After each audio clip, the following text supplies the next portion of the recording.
sabab geemii sabab godhateet bidik godhee kaasee hin baate. Amma Oromoon bakka Oromoon akkasaatti Oromoon gowwaadha. Oromoon bakka geemii fi minaan jedhee taman. Ani raachuun keessa naraadhaa dabar qaatan naqe otoon achi ture gadhiisiin jedha maal godhush fageenya. Geemii sababa godhatee akkas godhante maalidhaa wal tuttuquun barbaachisaadha qo'aa dhufu. Foonaa dhaqoo Mubaarakiin dhufat anis argeera ummanni immoo taasisa baay'ee ummanni immoo taasisa haa dhufu qo'e Mubaarak soba maali jakoota nan arge bar maa barbaachise wal tuttuquun geemii moone malee ruccaa shanaftee tokkoffaa baatee seete Mikaayilaa koo otoo ruccaa ta'eesh yaa ruccaa yeroo moone sinum wala.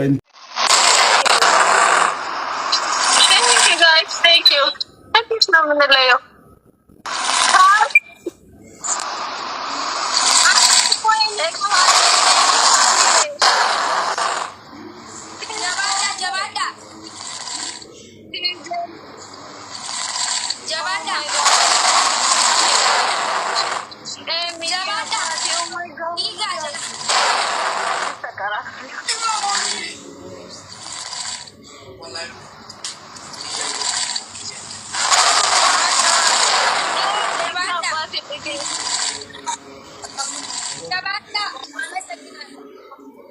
Hopefully you guys have a record.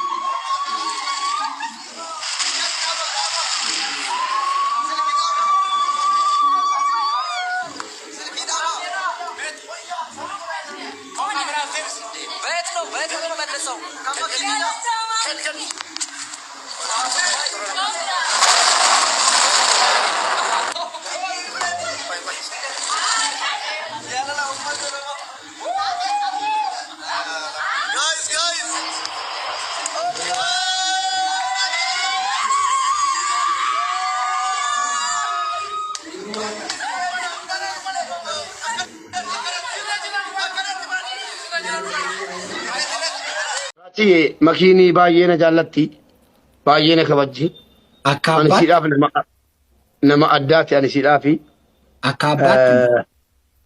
garuu abshir ani nan jedhe malee nama siyala amaalla lumiti waan tila shakkituuf hin beeku dhugaa rabbi na shakkin ana shakkii otoon ta'in wal baachuun wal ammachuun maaf barbaachise amma ruucaa miti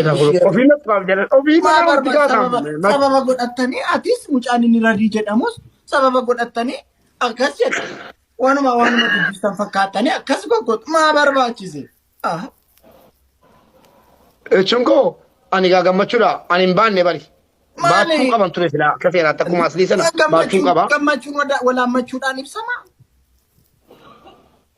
Isin namti wallahi nan bira deemi raachu nataazab dayron bira deemi mube kututai mube nama hunda keessa namti maay miti mube gammachuun inni lilchitan injettani injettu gammachuun kanaan inni ibsamu eegdoo lammachuu qabdu gammachuun otoo jettee bakka gammachuudha kun nutis walumaa raache isi ana naamani amma qanyaa keetii miti an nan barbaada siifaneega konkolaataa kootiin bakka isin barbaadde si geessaa is shakki ana rafu duje ke rafu abshir